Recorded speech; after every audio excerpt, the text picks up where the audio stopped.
Hello అందరికీ, welcome to DNK family vlogs. ఇప్పుడు capsicum egg fry ఎలా చేయాలో చూద్దాం. ముందుగా క్యాప్సికమ్ని ఇలా చిన్న చిన్నగా అన్నీ కట్ చేసి పెట్టుకోవాలి. ఒక పెద్ద ఆనియన్ని సన్నగా కట్ చేసి పెట్టుకోండి. ఒక 2-3 పచ్చిమిర్చి కట్ చేసి పెట్టుకోవాలి.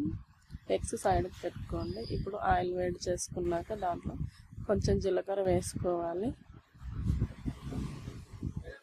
దాంట్లోనే కట్ చేసి పెట్టుకున్న ఆనియన్స్ వేసుకొని ఒక 2 నిమిషాలు వేయించుకోండి. ఇప్పుడు దాంట్లోనే కట్ చేసి పెట్టుకున్న పచ్చిమిర్చి వేసుకోవాలి. అవన్నీ కలుపుకుంటూ ఒక 2 నిమిషాలు వేయించుకోవాలి. ఇప్పుడు దాంట్లోనే కరివేపాకు వేసుకోవాలి. కొంచెం పుదీనా వేసుకోవాలి.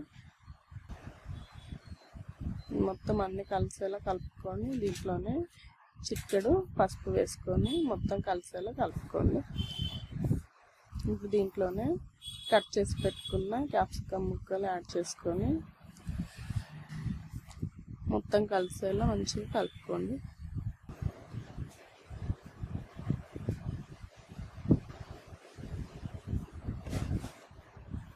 ఇప్పుడు దీంట్లోనే కొంచెం సాల్ట్ వేసుకొని క్యాప్సికమ్ ముక్కలకు సరిపడా సాల్ట్ వేసుకొని మంచిగా కలుపుకోండి.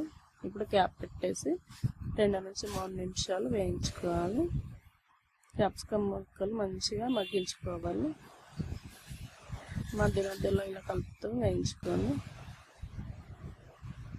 ఇప్పుడు క్యాప్సికమ్ ముక్కలు మంచిగా ఇలా ఉడికించుకున్నాక దీంట్లోనే పక్కన పెట్టుకున్న ఎగ్స్ని పలగొట్టుకోండి.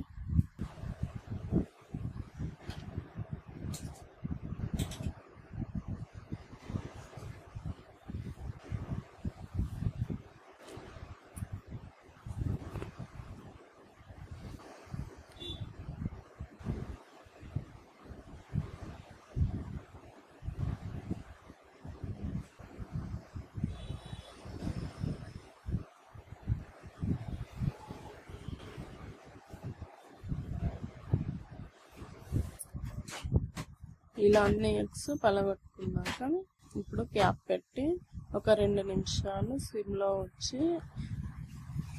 క్యాప్ పెట్టండి. ఇప్పుడు క్యాప్ తీసాక ఇలా మంచిగా కలుపుకోండి. మళ్ళీ క్యాప్ పెట్టి ఒక 2 నిమిషాలు మగ్గించుకోవాలి. ఇప్పుడు ఇలా ఇవి మంచిగా అయినాక దీంట్లోనే టేస్ట్కి సరిపడా కారం,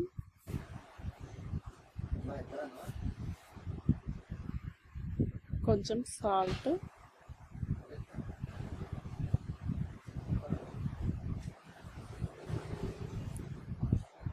కొంచెం ధనియా పౌడర్ వేసుకోవాలి.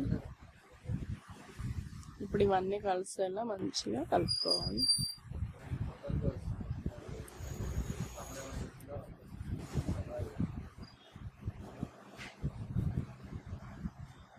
ఇప్పుడు దీంట్లోనే కొంచెం కొత్తిమీర వేసుకొని క్యాప్ పెట్టేసి సిమ్లోనే ఒక 2 నిమిషాలు ఉడికించుకోండి.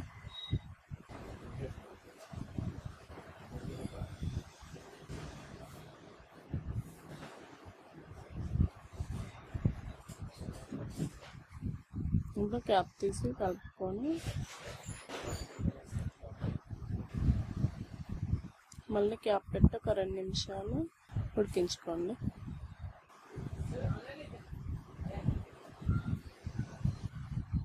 ఇలా మంచిగా కలుపుకున్నాక ఇప్పుడు పైనుంచి కొత్తిమీరను వేసుకొని గార్నిష్ చేసుకోండి.